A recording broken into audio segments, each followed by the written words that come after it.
Salut tout le monde, bienvenue sur kzh.tv, je suis Kads et je vous retrouve enfin après quelques jours d'absence due à la diffusion là, de la Schizo Cup. Je suis en solo aujourd'hui. Notre ami Zombie Hunter qui est absent en raison d'examens répétés et qui sera certainement de retour lors du prochain cast. Donc je vous invite à laisser dans les commentaires tous vos encouragements là, à Zombie Hunter pour cette période difficile. Alors allons-y avec nos joueurs.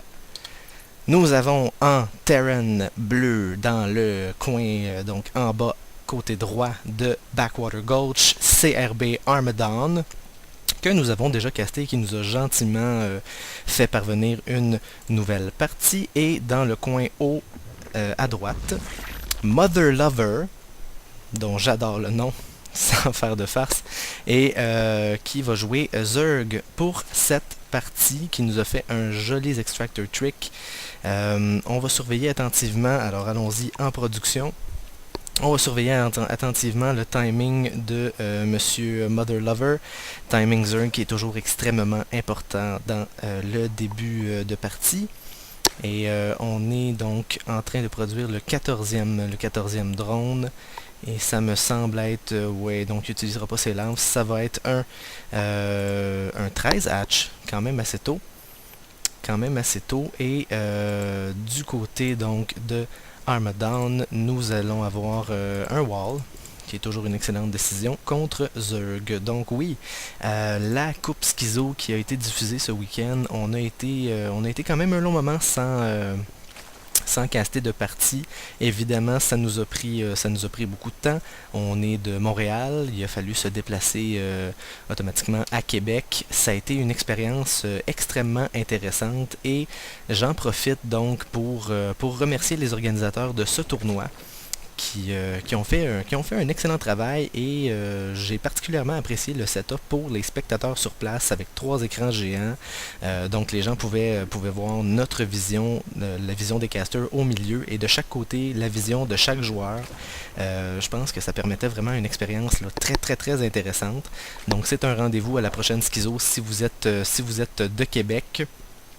On a ici Mother Lover qui nous fait probablement une recherche rapide là, du speed des Zerglings pendant que les deux joueurs vont se trouver au même moment. Armadon qui avait scouté plus tard et qui n'a pas complété son wall. Ah ben tiens, ça c'est curieux. On a eu un One Rax into Command Center directement. Et donc Mother Lover qui va pouvoir constater ceci. De toute façon, même s'il y avait wall, il a fait le Command Center très proche là, de la B2. Je ne sais pas s'il y aurait peut-être eu avantage à le faire ici. Et à fermer son wall pour empêcher Mother Lover donc de voir ce Fast Expand Terran, qui va lui permettre automatiquement de drone up sans être inquiété d'une éventuelle agression, là, en tout cas pas avant la marque des 8 ou 9 minutes comme il faut. Donc exactement, là, on voit Mother Lover qui a complété la spawning pool, qui a accumulé 148 de gaz. Il ira peut-être pas directement à Speedling, mais va certainement continuer à nous faire quelques drones. Donc je reviens un peu sur la Schizo Cup, je vais vous mettre en l'année un peu. On attendait, j'ai laissé un message sur le channel, moi, il y a quelques jours déjà. Comme quoi on attendait impatiemment les replays. On les a eus. C'est des replays par contre que je voulais absolument caster avec Hunter, donc j'ai décidé de ne pas commencer la finale tout de suite. Je vais attendre Hunter étant donné que ce sont de grosses parties là. On a eu droit à une finale qui était composée de joueurs de Root uniquement, des joueurs québécois de Root, donc une très belle finale Protoss contre Zerg entre Root Faith et Root Slush. Si vous ne connaissez pas l'issue des parties, je ne vais pas spoiler pour vous. Vous allez pouvoir voir le Best of 3 sur kzh.tv. Très intéressant. Ici, on a un Baneling's Nest, donc une décision d'aller Baneling avant même le tiers 2.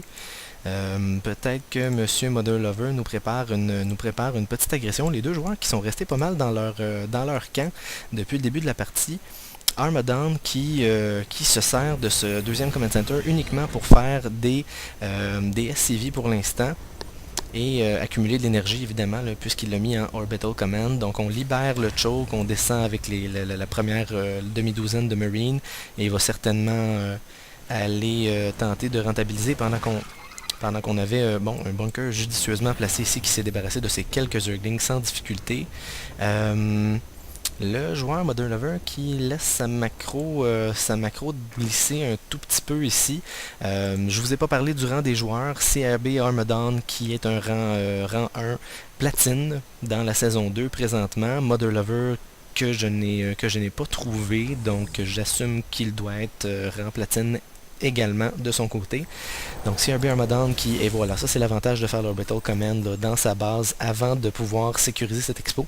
On peut dropper des mules directement avec l'énergie accumulée. Donc ça va certainement lui donner un avantage côté économique. Armadan qui toutefois se supply block un tout petit peu, donc j'espère que ça lui causera pas de problème pendant qu'on a 20 Zerglings en production et Modern Lover qui va tenter d'entrer ici, va faire un run-by, va aller directement juste au moment où Armadan a fait transférer ses SCV et va causer là, un peu de dommages dans l'économie. On va aller voir les Harvesters qui vont baisser ici pour Armadan. Il est allé en chercher 7, 8, un 9e et va entrer, puisqu'on a libéré ce wall, va entrer dans la B1 et ça pourrait être extrêmement brutal, ça pourrait même être la fin de la partie. Le tank qui se fait entourer de SCV, il n'y a absolument aucun Zergling qui va être capable de le toucher, c'est très très très bien joué. Je veux voir les kills de ce tank qui vont monter là, de façon alarmante. Il y a encore des Zerglings qui sont massés devant la base d'Armadan, mais qui ne font rien. Et 2 tanks CJ ici vont s'occuper du reste des Zerglings, donc extrêmement belle défense de la part d'Armadan. On a un autre petit squad de Zerglings qui veulent venir sniper les siege tanks ici et qui vont échouer. Donc Armadan qui a réussi à défendre va maintenant devoir refaire son économie. Évidemment du côté Terran, il y a les mules qui aident pour ça, voilà. Donc bien joué ici là, par Armadan qui attend d'avoir repoussé complètement l'attaque avant de dropper les mules. Modern Lover que je n'ai pas vu utiliser les Banelings. Il y a le Baneling's Nest depuis maintenant 3 ou 4 minutes d'actif et il se devrait vraisemblablement de les utiliser. Ça aurait pu potentiellement faire beaucoup plus de dommages là, dans les SCV. On l'a vu autour du tank, les Zerglings qui couraient un peu partout là, sans vraiment de raison. J'ai une spawning pool, une deuxième spawning pool en construction. Voilà, elle est annulée. Je pense que c'était une erreur tout simplement. Il y a un Infestation Pit, un Roach Warren et donc tier 2 pour Mother Lover. Je n'ai pas vu d'upgrade du côté des deux joueurs. On a toujours un Armadan qui est 0-0 autant du côté mécanique que du côté infanterie, et Mother Lover qui n'a pas de recherche non plus pour l'instant, va toutefois techie sur la vitesse des Banelings qui est tout à fait pertinente. Et là, on a, je pense qu'on s'enligne côté Modern Lover là, sur quelque chose de très très classique pour l'instant côté Zerg. Donc, on voit le Zergling, on a la possibilité d'avoir des Banelings. On devrait avoir une Spire très très bientôt pour aller vers Mutaling Baneling avec Infester qui est devenu la mode finalement.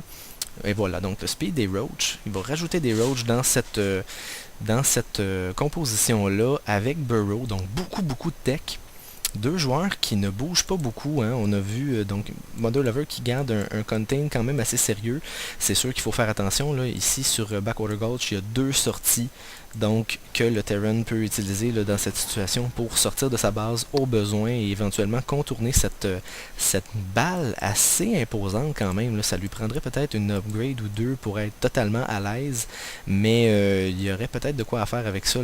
C'est sûr qu'au fur et à mesure qu'Armadan sort des tanks, ça va devenir de plus en plus difficile. Petit squad de Marines qui s'aventure ici pour voir ce qu'il y a devant la base, va constater qu'il ne peut pas sortir, et là, Modern Lover commence à nous faire des Banelings, voilà. On va le voir, il va reculer un peu et il va nous sortir une quinzaine de Banelings, donc ça pourrait faire très mal. On va jeter un coup d'œil là-dessus là, dans quelques instants, sans aucun doute. Alors que le speed des Roach se termine, on voit toujours un peu plus d'Infester qui qui sortent. Je veux aller voir les unités. Présentement, on a, c'est un Marine Tank là, tout à fait classique.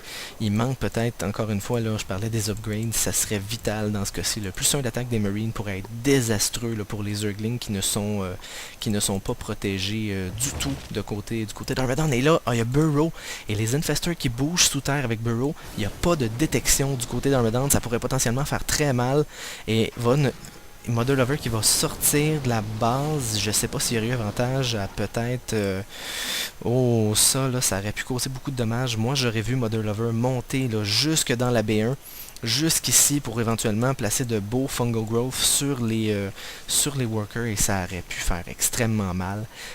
Donc une armée beaucoup plus variée du côté de Mother Lover avec Baneling, Roach, Infestor, Zergling. Je vais retourner en production voir ce qui se passe et là Armadan qui décide de commencer à sortir va pousser ses tanks quelque peu, donc c'est la technique préférée par les Terrans dans le cas d'un Marine Tank et c'est la bonne technique. Donc on avance avec quelques tanks à la fois, on les siege, on désiege ceux en arrière, et là Mother Lover qui sent la pression et qui va rentrer, va détruire les tanks, il va falloir micro ici, et les Banelings qui n'étaient pas en quantité suffisante, trop de Banelings qui se sont brisés sur les Siege, et Armadan va être capable de repousser cette attaque, et il ne reste que 4 Roach pour Mother Lover qui se retrouve dans une position précaire. Je suis curieux de voir, donc Armadan qui a rattrapé son retard économique. En fait, Mother Lover qui a laissé le temps, je pense, à Armadan de refaire son économie. Mother Lover qui avait l'armée définitivement pour rentrer, s'il avait poussé là, au moment où il a fait ses 15 Banelings un petit peu plus tôt, aurait fort probablement pu terrasser l'armée de son adversaire et aller faire du dommage éventuellement dans l'économie avant que les renforts arrivent. Donc... c'est à suivre. Il y a une petite pause là, dans cette game. Armadan qui va fort probablement refaire remonter son compte de Siege Tank avant de continuer à avancer. On voit 3, c'est une vraie machinerie là, de production ici, une chaîne de production, pardon. On a 3 factories avec des Tech Labs pour faire des tanks. On produit des tanks là, à 3 par